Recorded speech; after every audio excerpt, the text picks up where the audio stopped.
Hello दोस्तों, कैसे हैं आप। आज की कहानी का नाम है जुबान। अब तक तुम कहाँ थी। आज रविवार है, घर में इतना काम पड़ा है और तुम हो कि घर में ही नहीं हो।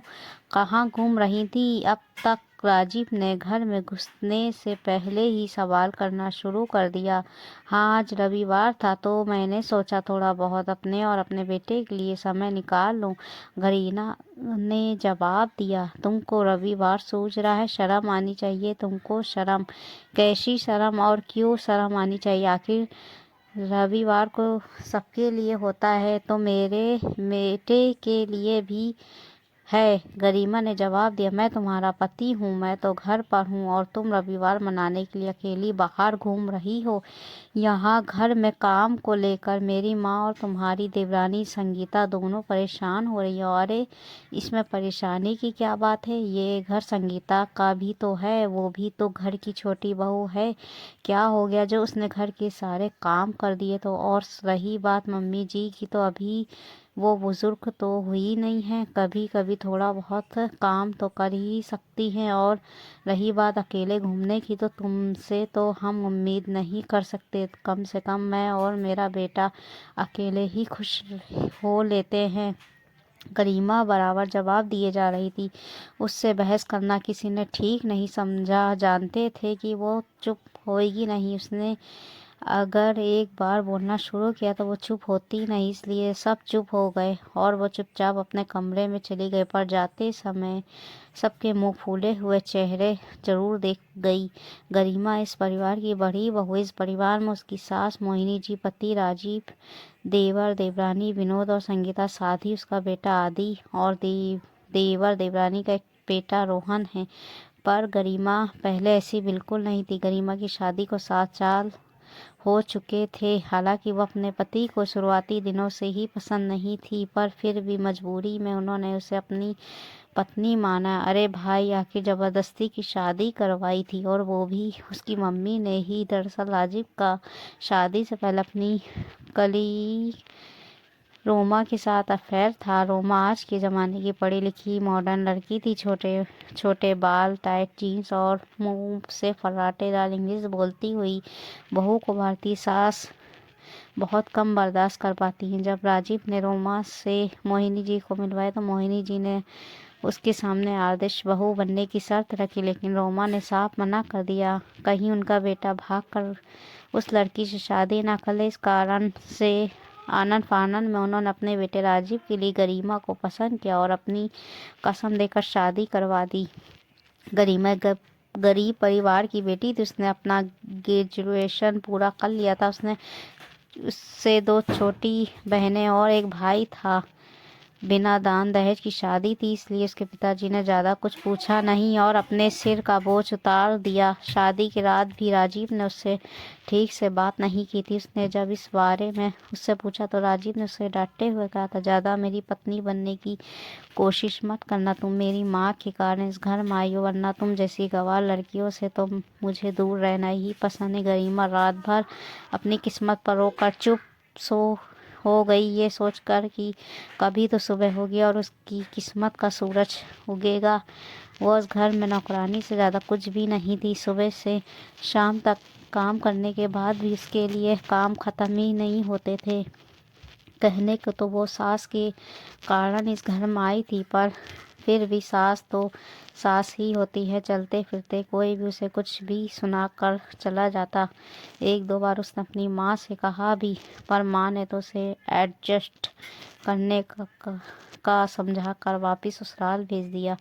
अब तो वो एक बेटे आदि की माँ भी बन चुकी थी, लेकिन फिर भी उसके लिए हालात नहीं बदले। जब देवर की शादी हुई और घर में देवरानी आई तो सोचा कि वो तो साथ देगी, पर वो भी उन्हीं के रंग में रंगी हुई आई। सही मायने में तो घर की बहू बहू ही वो थी। वो भी अपना सारा काम उस पर डाल देती थी और उसे सब कुछ करना पड़ता था। वो कुछ कहती तो उल्टा उसे ही डांटा जाता और पूरा परिवार उससे लड़ने को तैयार हो जाता।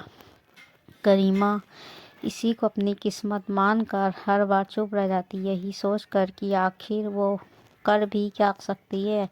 आखिर मायके का तो कोई सपोर्ट है ही नहीं, जाए भी तो आखिर कहाँ जाए। लेकिन उसका चुप रहना भी कई बार गलत साबित ही हो रहा था। धीरे धीरे उसके बेटे के साथ भी भेदभाव हो रहा था, और सबसे बड़ी बात, खुद राजीव को अपने बेटे से भी लगाव नहीं था।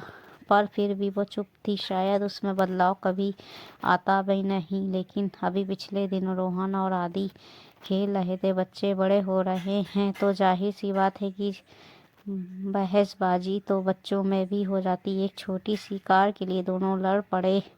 तब रोहन ने आदि को धक्का देते हुए कहा, अरे तू क्या करेगा कार का, तुम लोग कहाँ जाते हो, मैं भी कार चलाना सीखूंगा और मम्मी को कार में घुमाऊंगा। आदि रोते हुए बोला, अरे तेरी और तेरी माँ की औकात भी है बाहर घूमने की, जो बेवजह आंसू बहा रहा है, कभी घर के बाहर निकले भी हो। अचानक देवर ने हंसते हुए ये सुनकर आदि ने कहा, चाचा आप तो गंदे हो। बस फिर क्या था, ये सुना था कि राजीव ने आदि के गाल पर चाटा दे मारा, जिस कारण वह इतनी दूर जाकर गिरा। आखिर गरिमा ने ही जाकर आदि को उठाया और उसे रोते से चुप कराया। उसे वहां देखकर मोहिनी जी ने उससे पूछा, ऐसे क्या संस्कार दे रही है अपने बच्चे को, छोटे भाई से झगड़ा कर रहा है, बड़ों को जवाब दे रहा है, जैसी खुद है वैसे ही इसे बना रही है। मम्मी जी वो सिर्फ अभी 6 साल का बच्चा है, उसे प्यार से भी समझाया जा सकता है। गरिमा ने जवाब दिया, उसका सिर्फ इतना ही कहना था कि उस पर पूरे घर के लोग गुस्सा हो गए, इसलिए लाई थी तुझे मैं यहाँ की। तुम मुझे सुनाओ, बहू होकर सास से जुबान लड़ाती है, तुझे शर्म नहीं आती। मैंने तो सोचा था कि गरीब घर की है, पर ये तो मेरे सिर पर चढ़कर ही तांडव कर रही है। ये सुनकर राजीव गरिमा पर चिल्लाते हुए बोला, तुम्हारी इतनी हिम्मत कि तुम मम्मी से जुबान लड़ा रही हो, औकात नहीं है तुम्हारी एक कौड़ी की भी, घर से निकाल देंगे तब अकल आएगी, जब दर दर की ठोकरें खाने को मिलेंगी। मेरी औकात को छोड़ो, पहले औकात नहीं है तुम्हारी मुझे घर से निकाल देने की। निकालना चाहते हो तो बिल्कुल निकाल लो, लेकिन याद रखना उसकी भी भारी भरकम कीमत लेकर जाऊंगी। तू कमा कर रख के गई थी या तेरा बाप रख कर गया था, एक फूटी कौड़ी नहीं मिलेगी तुझे यहाँ से। तुम नहीं दोगे तो कानून दिलाएगा मुझे मेरी बर्बादी की कीमत। तुम क्या सोचते हो मैं चुप रहूंगी? बस अब मेरे बर्दाश्त करने की हद खत्म हो चुकी है, पूरी कीमत वसूल करूंगी तुम लोगों से। अब बात मेरे बच्चे की है, अब मैं चुप नहीं रहूंगी, याद रखना। पहली बार करीमा ने जवाब दिया था, पर अब किसी की हिम्मत नहीं उससे लड़ लेने की, क्योंकि उसे पता चल चुका है कि उसकी जुबान में भी ताकत तो बहुत है।